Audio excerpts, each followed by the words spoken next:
Je configure le système, allez-y. Ah oui, c'est incroyable. Je suis à Saint-Étienne, au sud-est de la France, une ville longtemps marquée par le déclin industriel, mais qui se veut aujourd'hui un carrefour de l'innovation. C'est ici qu'est née l'entreprise de Synthé qui fabrique des dispositifs médicaux basés sur les neurosciences et la technologie de pointe. Une success story locale et européenne devenue une référence mondiale.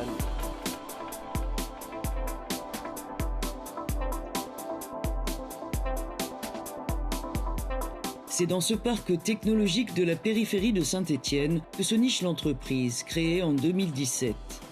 Née d'un projet expérimental, la start-up produit aujourd'hui quelques 200 appareils de rééducation par an, destinés aux patients souffrant de troubles de motricité. Spécialiste en neurosciences et responsable de la recherche clinique et de l'application des dispositifs, David Luneau en est l'un des 3 cofondateurs. On a développé en 2017 le premier dispositif ici qui travaille autour des thématiques de la thérapie miroir. Le principe est assez simple, on filme le bras sain du patient.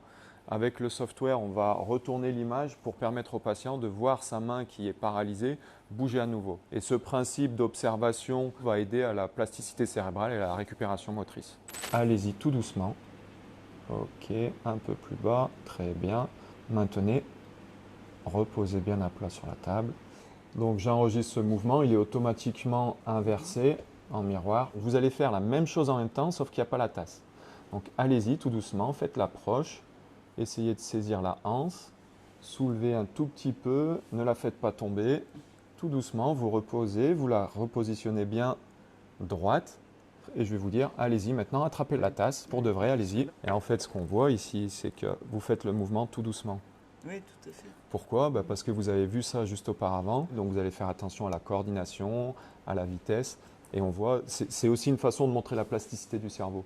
Il est déjà en train de s'adapter à ce qu'on a fait avant.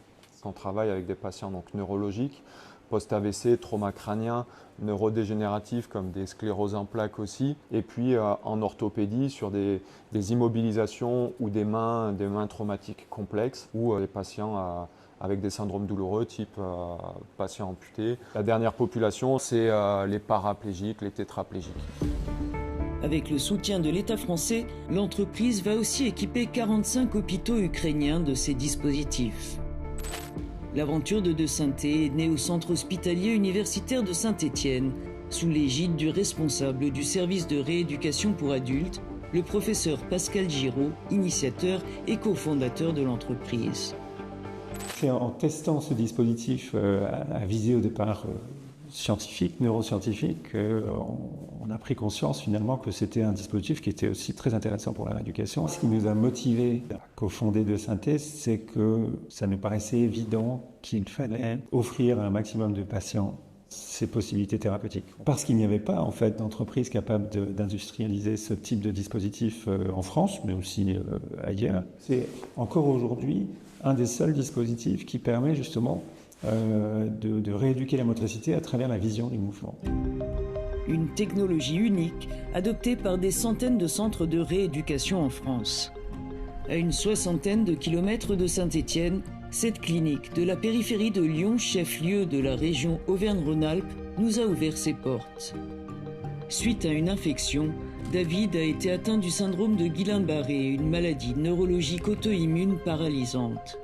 Arrivé il y a 3 mois, il ne désespère pas de retrouver sa mobilité, moyennant plusieurs heures de rééducation classique et de thérapie miroir par semaine. Donc là, j'ai un cube carré, il faut que je mette la main dessus, que je prenne et je serre le carré.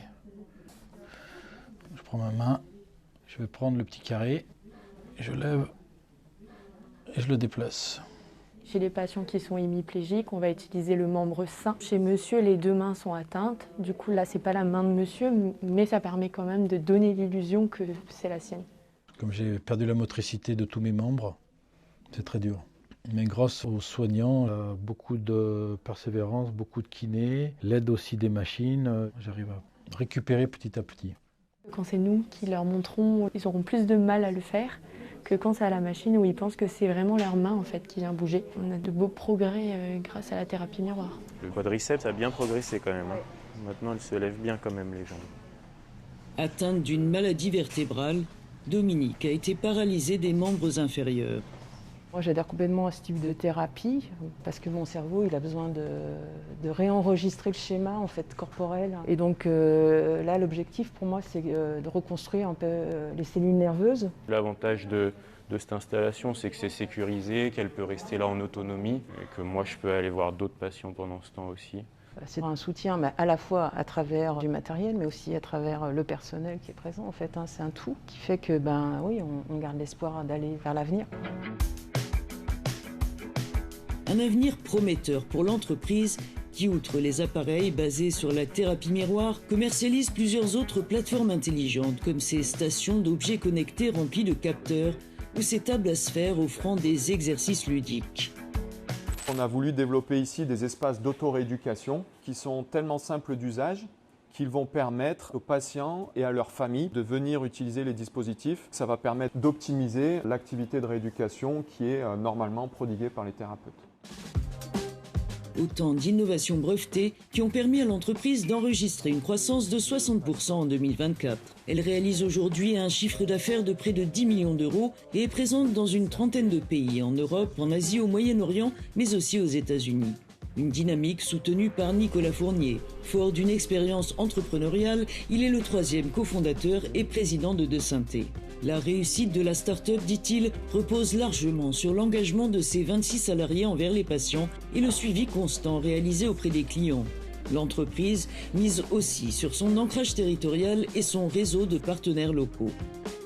Le nom de Desynthé, c'est lié à la ville de Saint-Étienne, avec les dispositifs qui sont fabriqués ici, avec la plupart des composants qui viennent d'un rayon de 50 km autour. Ça nous permet de travailler avec des acteurs locaux, pour réduire notre empreinte environnementale, mais avant tout pour être beaucoup plus efficace en termes de développement. La vitesse aujourd'hui, dans le monde dans lequel on évolue, c'est la clé, quoi. On voit bien qu'en Europe, on est challengé par des technologies qui viennent des États-Unis. On commence à entrevoir des acteurs qui viennent d'Asie. Le seul moyen de s'en sortir, clairement, c'est l'innovation. Et c'est le seul moyen d'être devant les autres.